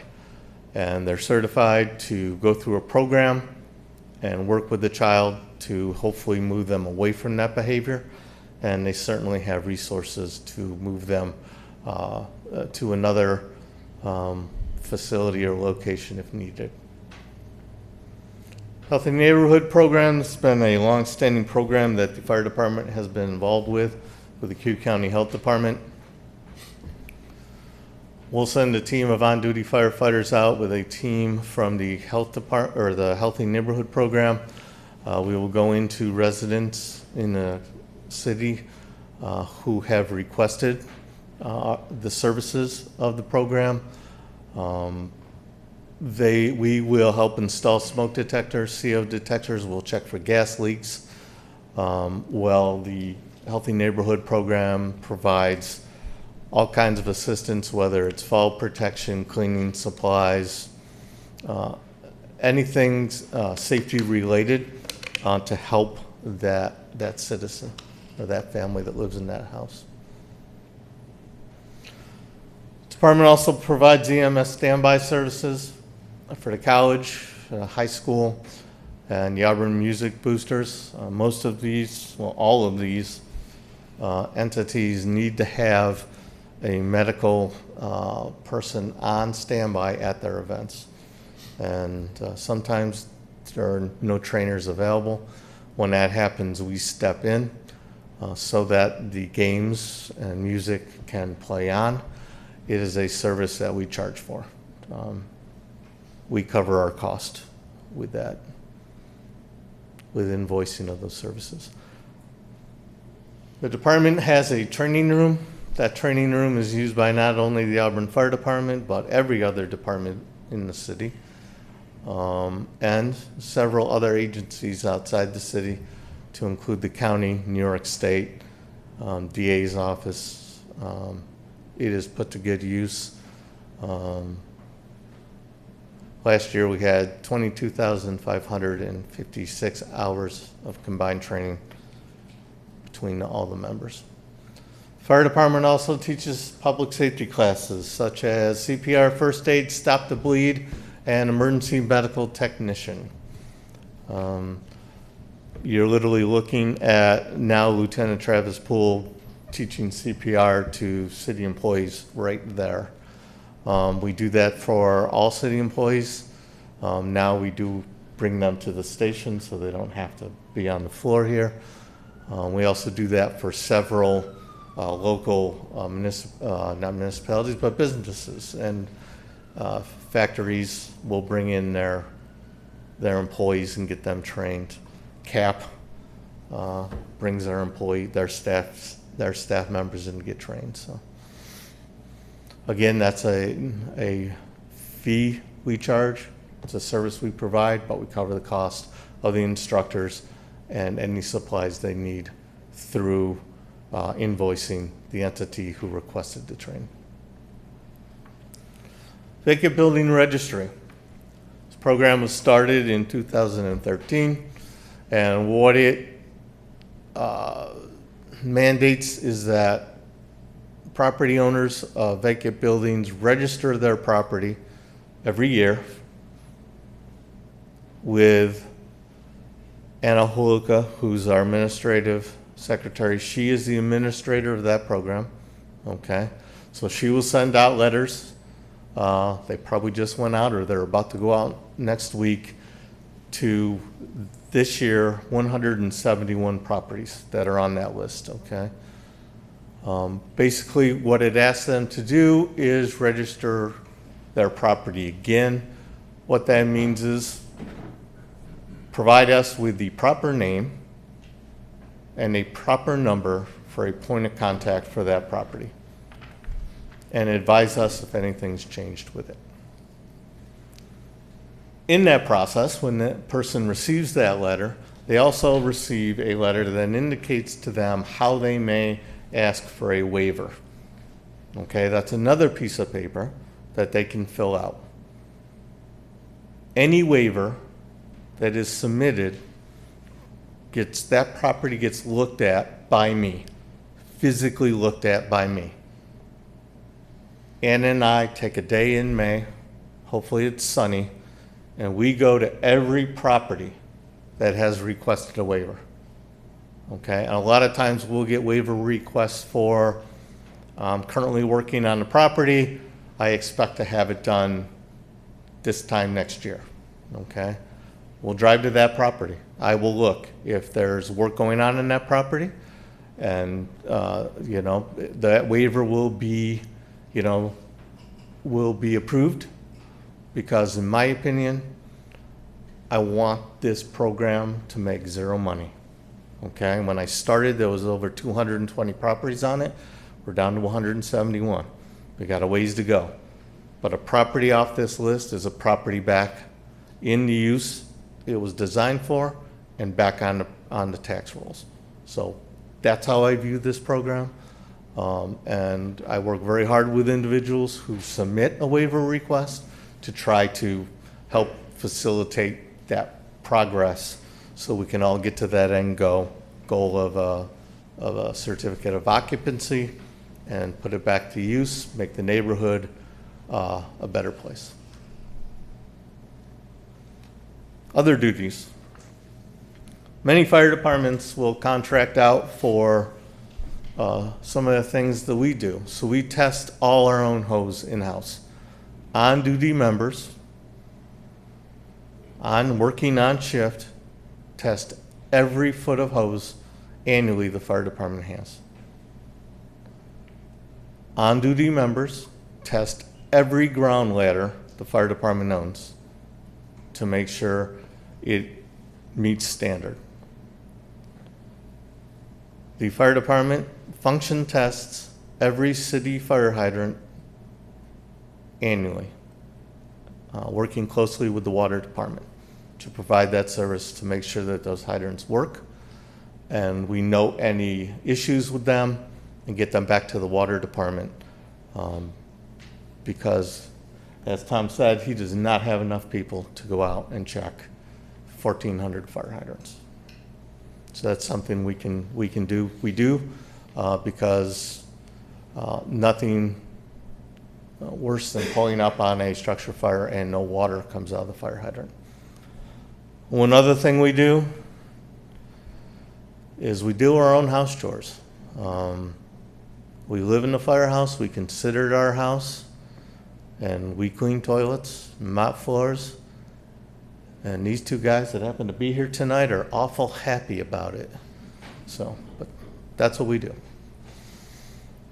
All right, last year, 2025 statistics. Department responded to 7,765 requests for service. Out of those, there were 55 structure fires. A structure fire is any fire where the building is on fire or something is actively burning within it, aka a couch, a bed, washing machine, whatever.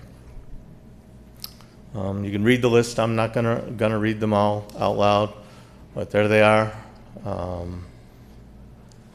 You'll note a 2-minute and 55-second time over there. What that represents is from time of dispatch.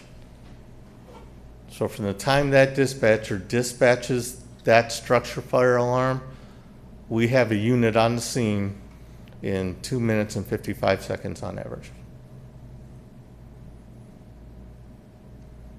And I know I said it before, I'll say it again, fire doubles in size every minute. Time matters when it comes to fighting a structure fire, especially if there are victims trapped inside. So as the other presenters stated tonight, department heads were initially asked to present their requested budget, and then after that, provide what an 11% and an 8% reduction in that budget would look like. And so here we go. So the fire department's total budget this year, okay, with the 8 line items on the bottom where the asterisks are, those are all items brought in from central budget into the department's budget, okay, is $13,884,000, $324.78, okay? You can see the breakdown.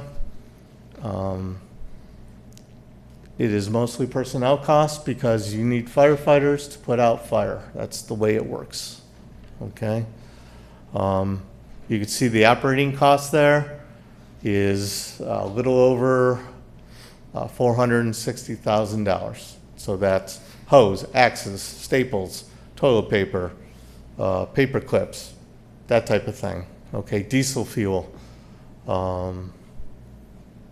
utilities, vehicle maintenance, which takes up $100,000 of that. So the vehicles are expensive and they're expensive to maintain.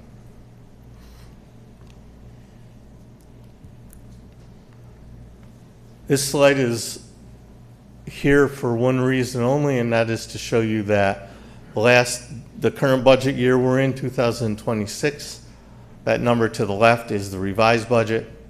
The number in the middle is the budget proposed for next year without those 8 line items that were moved over, okay? Just so you can see apples for apples, okay?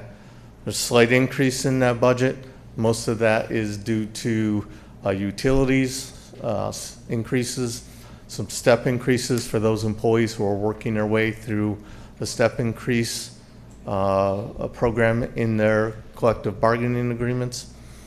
And with 4 vacant positions and a 14-person minimum, had to raise the contractual overtime to cover the increased vacancies due to that reduction. But in the bottom, you'll see, you take that number, you add the $5.3 million that were those 8 items, and you add them together, and you get the actual $13.8 million budget, okay? That's all that slide is representing. All right, 11% budget reduction scenario, okay? If council were to ask the fire department to reduce its budget by 11%, that would be over $1.5 million, okay? This is my 7th budget presentation. All of them have been tight. The one we're in currently and the one that we're writing for are even tighter. There's no equipment purchased in the budget that I presented before this slide. It's just trying to keep the heat on, the lights on, diesel fuel in the trucks running, and enough supplies to get the job done. That's it. So when you ask for a $1.5 million reduction, the number one thing that amounts to is positions, okay? There's an additional $75,000 cut out of the operating budget that was already bare bones, but everything else is personnel cost. And that equates to 12 positions cut from the fire department, okay? Because minimum staffing, okay, basically this bullet says that it will be reduced by 4 personnel. There's a caveat to that. The city is currently in negotiations with the fire unions, and that is a matter of negotiations. But this is simple math, okay? If you knock 12 people, 12 line positions out of the fire department, that reduces the overall number of line personnel to the point where to spread it out on 4 shifts, you would lose 4 people per shift. You would be down to a 10-person minimum, okay? We would take one engine company out of service. One engine company has 3 people on it. That company does not exist, okay? The other person, the one left, comes off of truck company. So now you're down 1 fire engine, 1 fire pumper, and you've got an inadequately staffed truck company. If you don't know how truck company works, truck company has about 3 things they have to do all at once, and they only have enough people for 2. And the only reason that works is because there's 4 people on it, and they can divide themselves into 2 teams of 2. One of those teams goes in and searches for life and fire. In the building, the other team ventilates to get the heat and smoke out, to make conditions more tenable for those victims that are trapped, and for the firefighters who are going in, attempting to rescue them, put out the fire. You take away, at a 10-person minimum, you take away that capability. Now, the truck company will have to decide what's the priority. Are we ventilating, or are we going inside the building and search for victims? It will result in the assistant fire inspector having to be pulled back onto the line. That will leave 1 fire inspector in the office. It will greatly diminish that office's ability to do all of the fire inspections that are required, and it will reduce the level of service that they can provide. If we were to go down to that level of staffing, the department would not be able to retain its ISO Class 1 rating. ISO Class 1 is the best class you can get. The fire department did that on their own over several years. You will not be able to retain that rating at that level of staffing. You might even go down to a class 3. What effect does that have on citizens, businesses? If we were to go down to a class 3, you're looking at anywhere from a 10 to 15% increase in our fire insurance.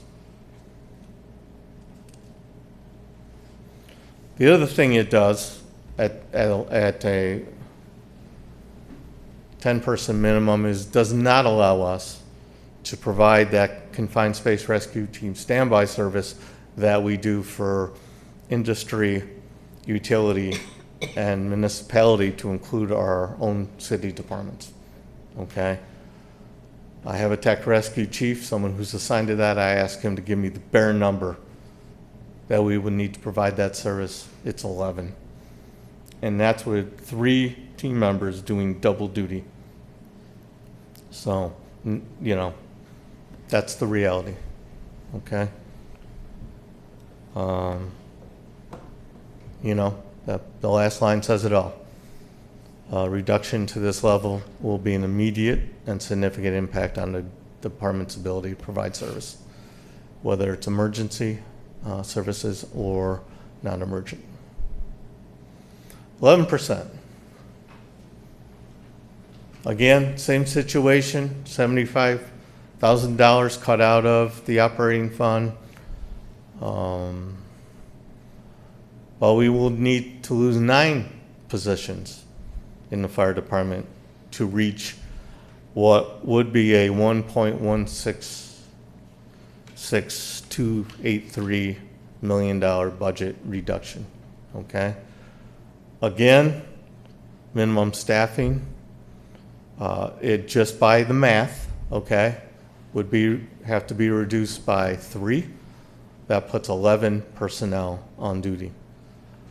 That's still not enough people to staff a 4th company. So again, you would lose 1 engine company in its entirety, would not be in service. That would still cause the fire inspector to have to be reassigned to the line in order just to have that many people on duty. We still would not be able to retain our class 1 rating. Most likely would be a class 2.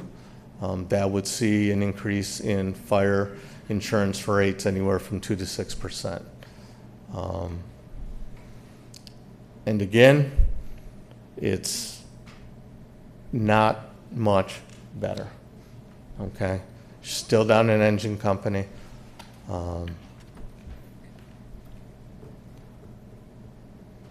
I guess I'm going to put it like this, right? I can stand up here and I can talk really technical, and I can throw a lot of acronyms at you, okay, from the fire service, because we got an acronym for everything, okay? And you'll be like, holy cow, wow, what the hell did he say? So I'm going to give you an analogy that maybe I think most people can relate to. You're the general manager of an NFL football team. You've chosen not to fill the roster. And so you're going to send your offense out on the field, right, to fight the opponent,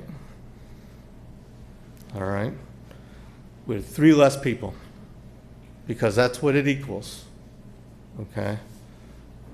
28%, that's a 28% reduction on shift, okay, to go from 14 to 10. So you take your football team of 11, 28% reduction is 3 less people. And you send them out there against the opponent, that is not changing.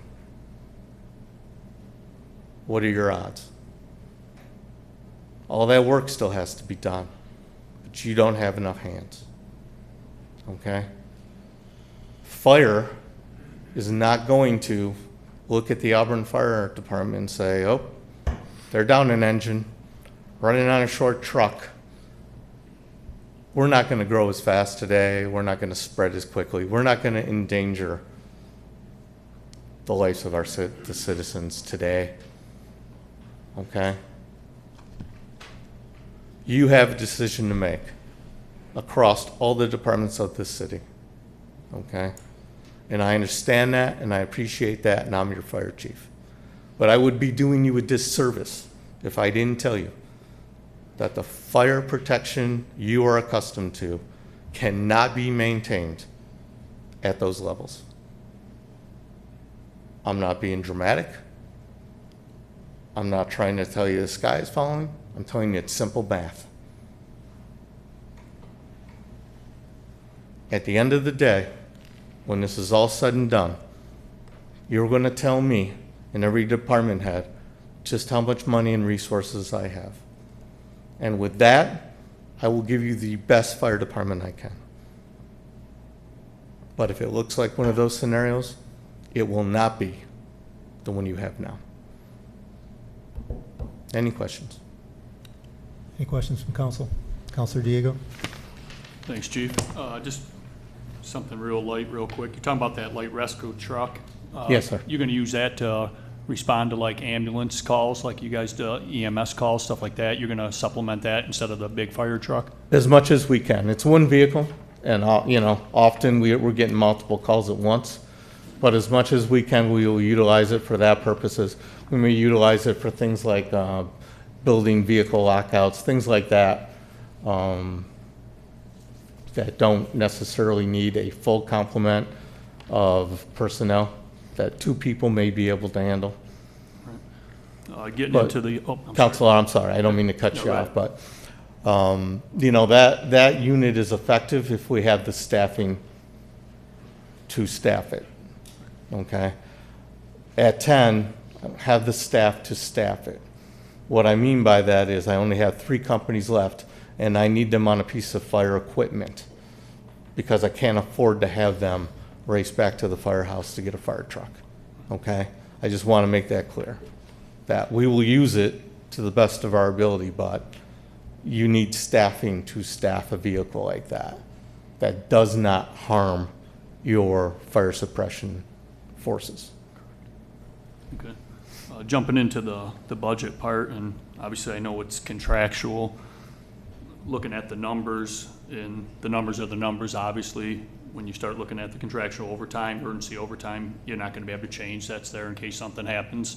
You have to call in the other alarms. Training overtime was there as well.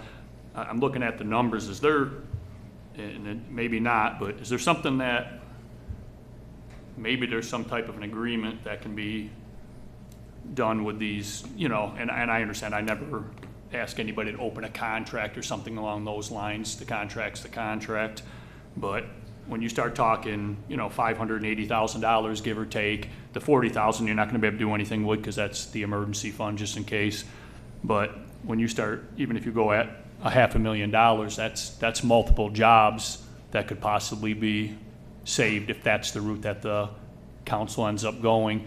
Is that something that we can look at? I mean, obviously, I would sit down, as I'm sure anybody else would, and speak about it. So to speak to that $500,000 figure is part of the original budget, right?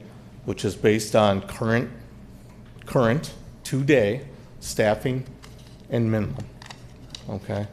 Both are subject of negotiations which you are currently in. So I can't speak to them. What I can say is in the scenarios, because it's a scenario, right? And Correct. you can do anything you want with a hypothetical scenario, right? The training overtime budget line was cut down to $25,000.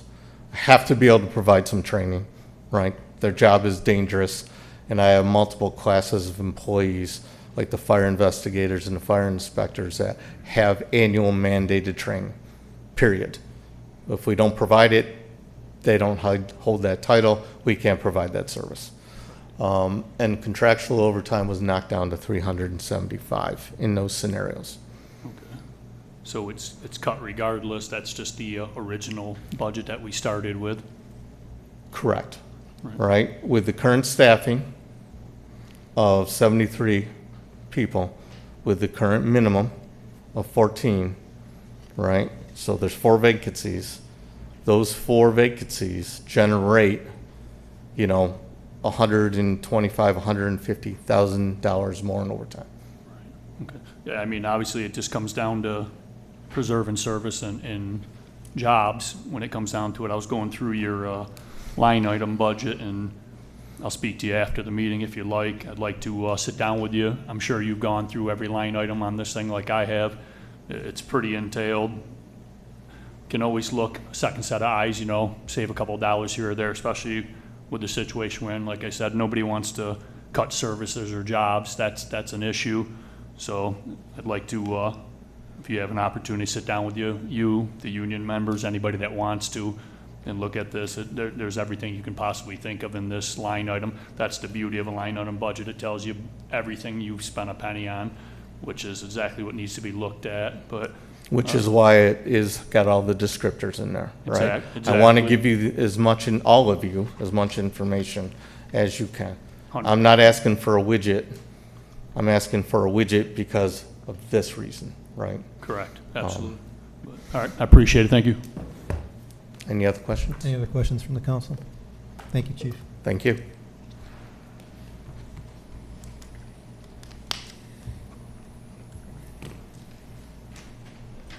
Other business from the council? Councilor Cuddy?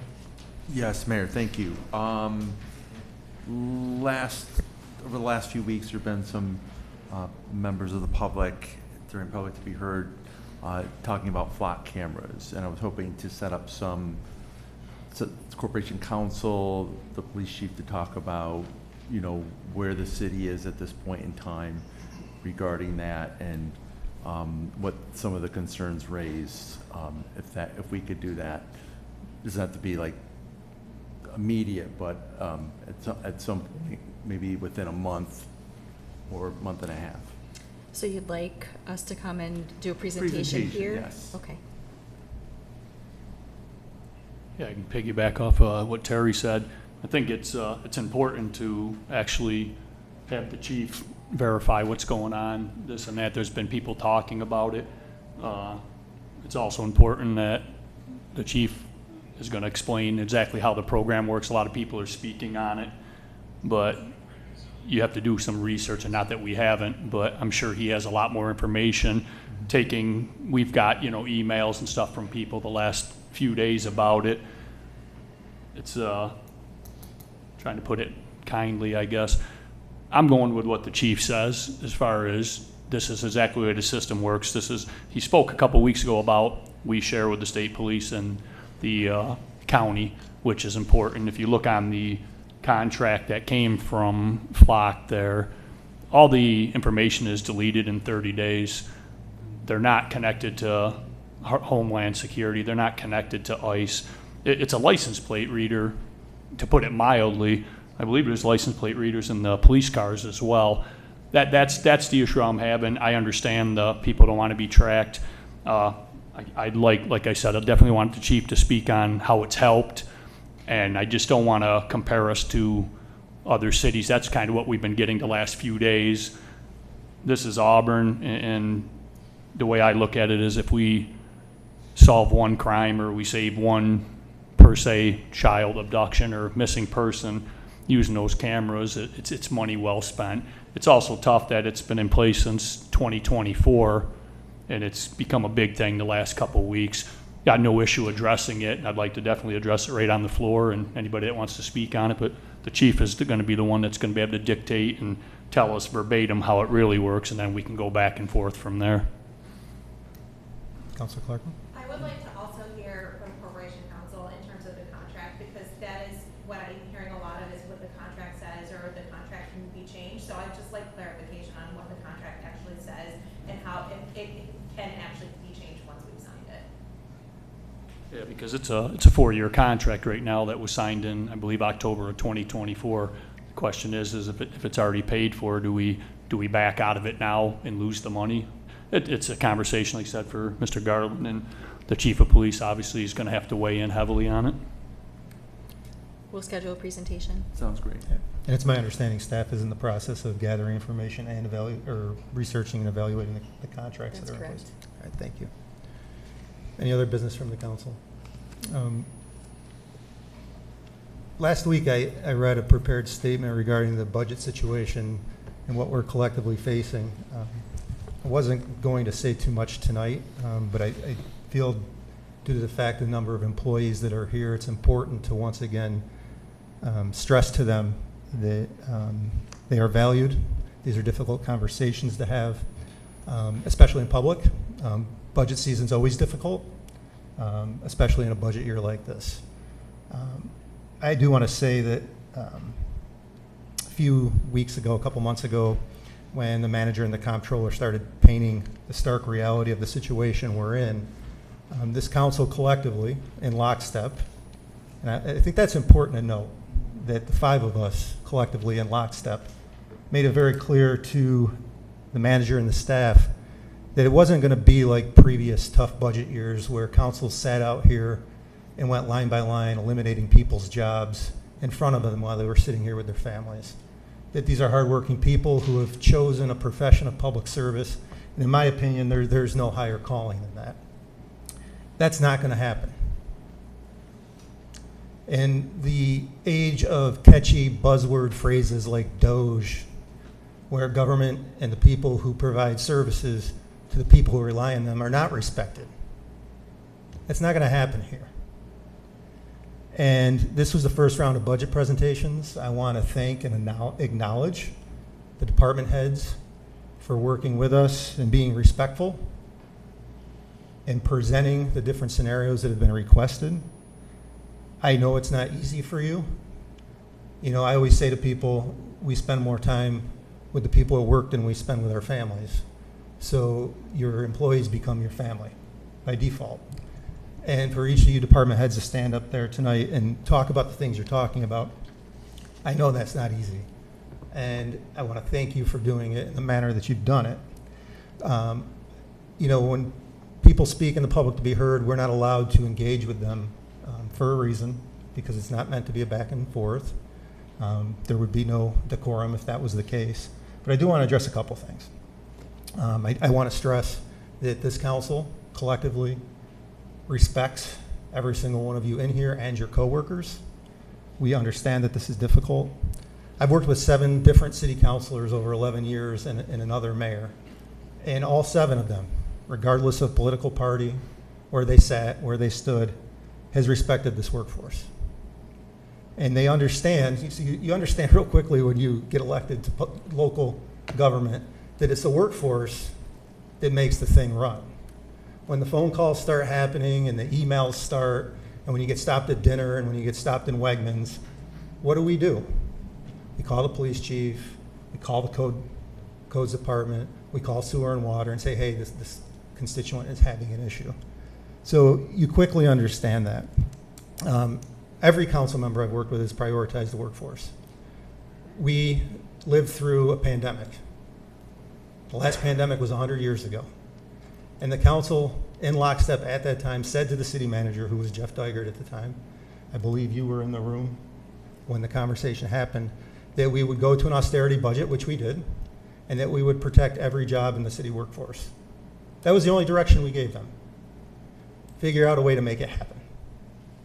And we did that. When other governments took it as an opportunity to shrink the workforce, we maintained. And then when we came out of COVID, it got difficult.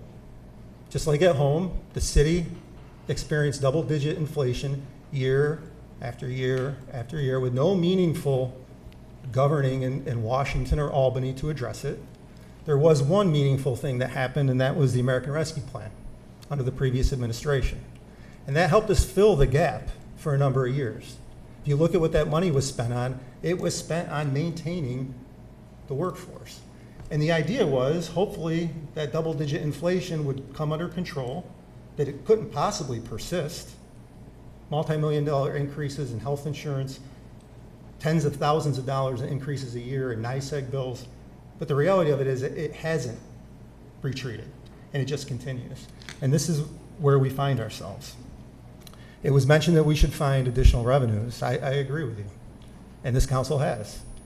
I've been here for 11 years, and I've beat my head against the wall year after year after year with Albany about AIM funding, right? Because when we talk about these double-digit increases in inflation year after year after year, the one constant thing has been the level of funding coming from the state of New York to municipalities, and it just does not compute.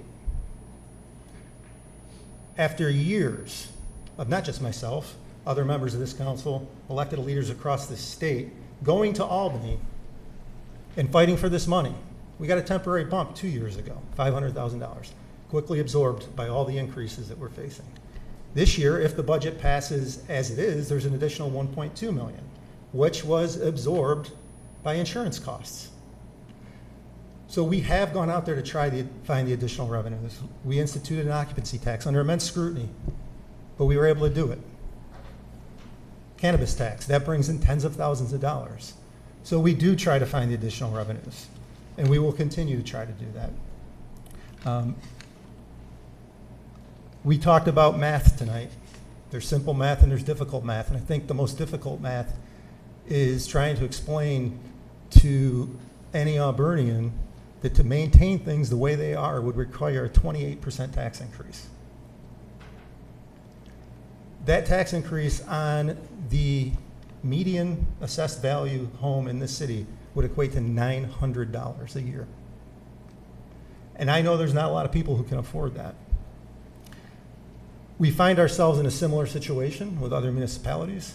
The city of Buffalo has proposed a 25% tax increase. The city of Albany has directed their department heads for 5, 10, and 15% reduction plans across the board. The city of Rochester has a $131 million deficit. The city of Watertown last year passed an 18% tax increase. We are not alone. This is a statewide problem. We are committed to trying to find a way through it that has the least impact on the people who provide the services that the people of this city rely on. It's not going to be easy, and I'm just going to flat out say it because I am the mayor of the city. I'm sorry. I consider all of you my coworkers. Some of you, a lot of you are actually friends, people I've met since I've been here, people I've known my entire life. Some of you are almost family. This is the hardest thing I've ever had to do, look all of you in the eye as this happens.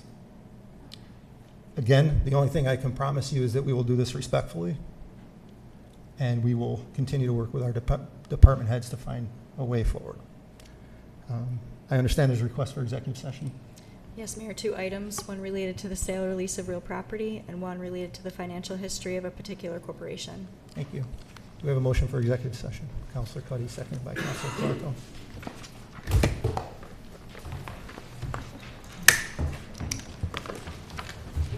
Executive session, 7:10 PM. Councilor Diego. Yes. Councilor Cuddy. Yes. Councilor Clarko. Aye. Mayor Genatine. Aye. We'll be in recess for executive session.